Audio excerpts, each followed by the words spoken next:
As you know, The Witcher 4 was announced, and for those of us that have 500 plus hours in The Witcher 3, well, I'd say we're pretty hyped, aren't we? I certainly am. 500 hours in my The Witcher game experience. I've read a bit of the books, the Sapkowski books. Today, we're going to be listening to No Gods, Only Monsters from the cinematic trailer that we saw at the Game Awards. We're going to be taking a look at each individual section of this, talking about how it makes us feel, resonating with it, talking about it. Pretty powerful stuff. Really excited to finally get into The Witcher 4, more OST as it becomes available. Pretty hyped. Here we go.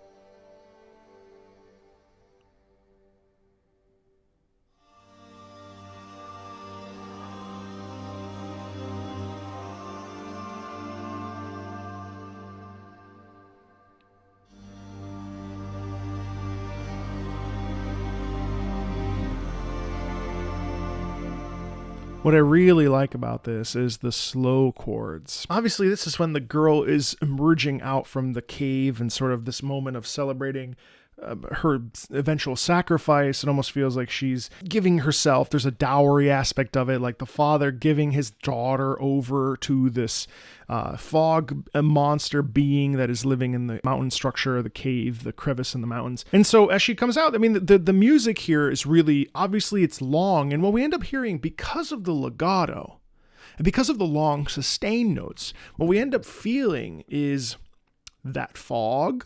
We also sense that feeling of a responsibility to be done despite not wanting to do it, or knowing what the responsibility is. And so saying, well, I need to do this for my family. I need to do this for whatever. There's like a knowing sacrifice within that music itself because of the legato.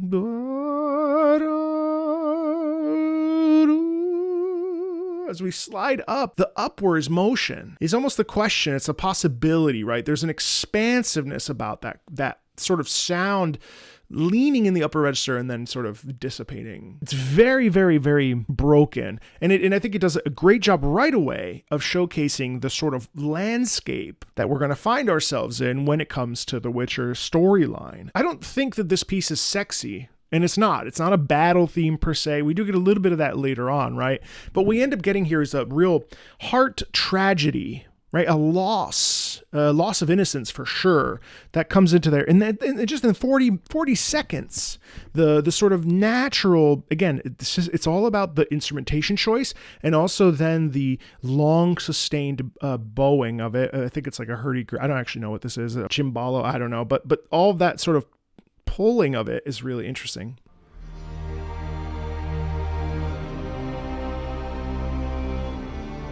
But that's worth pointing out too. That's worth pointing out too is that as we come into this section, we actually fill out dynamically in terms of the Z-axis, if you will, where we're not thinking left to right. We're thinking about the actual layering of the piece.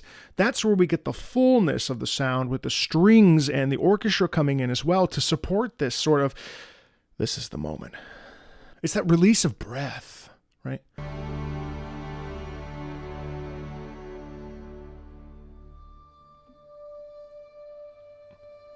We see the cave and there's that low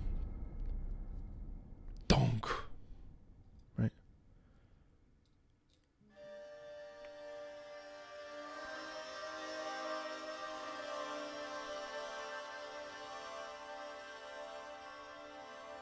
More subtle movement. And now it's kind of like, can you do it?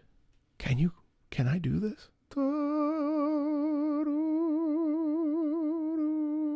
Can I go out there? Can I conquer this? My fear of this? This is the inner world of this young girl. And the subtext is always there, right? The questions, the thoughts, the feelings. These are all real. These are real people in an imaginary, larger than life scenario. But, the question is the human element to it.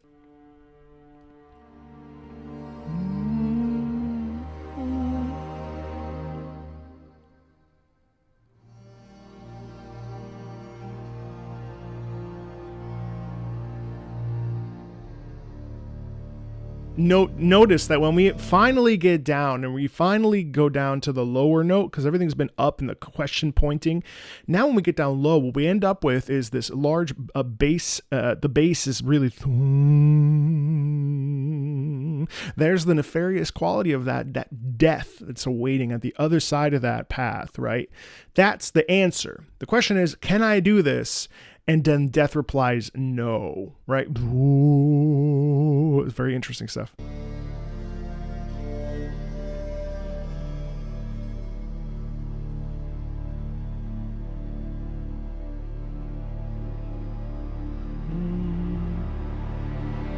Swell into the... What is that? What is that? What is that? Right?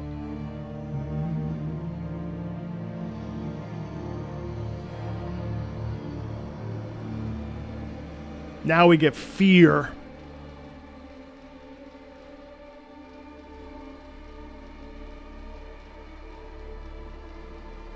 And it's sliding up. It's like, where do I go? What do I do? What do I see? Oh God, here it comes looking at me. Right? And it's like, it's choking us.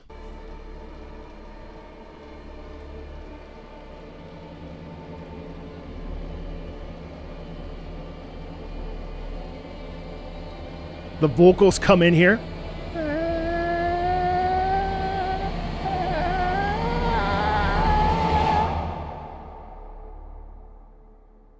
Stillness.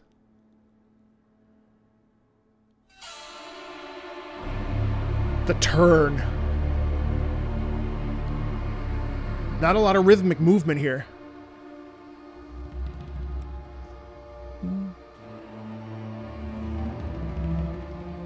Yada.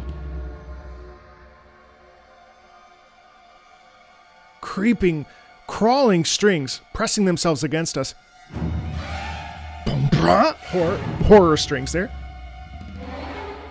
So what does that do? What does that do? They go, what does that do? It makes us feel like we can't. Where is it? Right?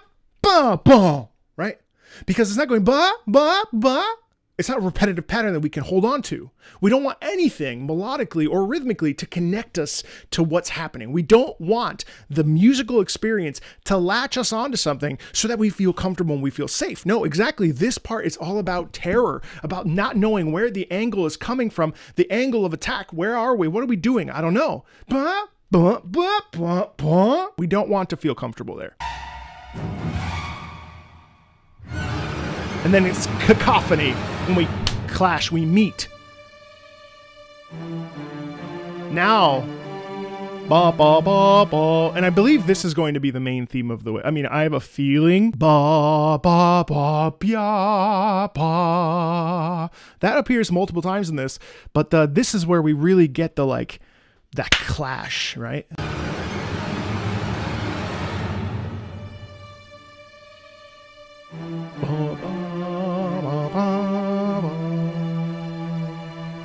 Sustain upper strings here while the cellos and basses. More stillness.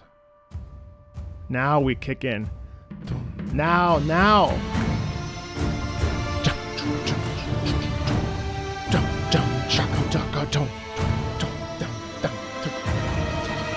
Still very off kilter rhythmically.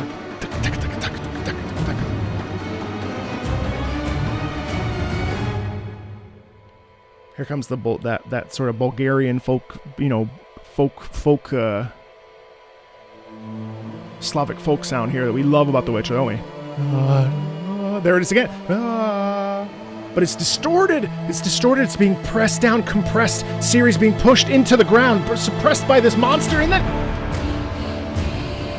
Not today. Fantastic. Very heavy percussion there.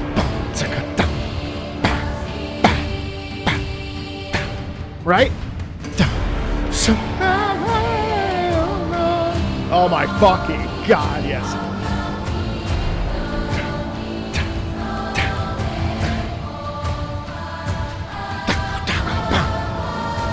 Oh my God.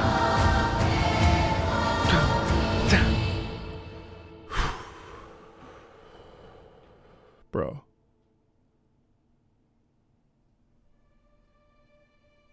It's so simple.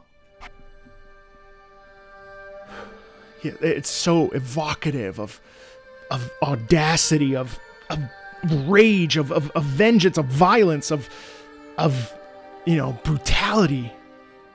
And then we emerge out that cave, and there's a lack of understanding there. A little bit of a suspension musically as we say, there are no gods, only monsters. What do you mean? What do you mean, no gods, only monsters? And Siri right there cuts away that veneer of what they held on to.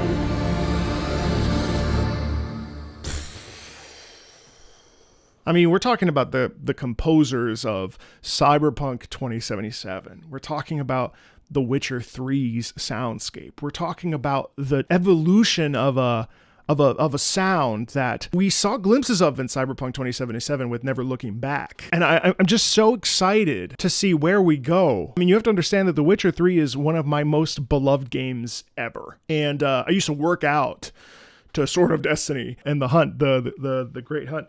I forget what the track name is. And Geralt of Rivia too. And so for me, I'm like a pig in shit right now. I'm elated. I can't believe The Witcher is back. And I'm thrilled. I've been waiting for this moment to reconnect with Ciri as a character. I'm just beside myself. It's going to be a lot of Witcher on this channel. Just prepare yourselves. Thanks a ton. I'll see you later.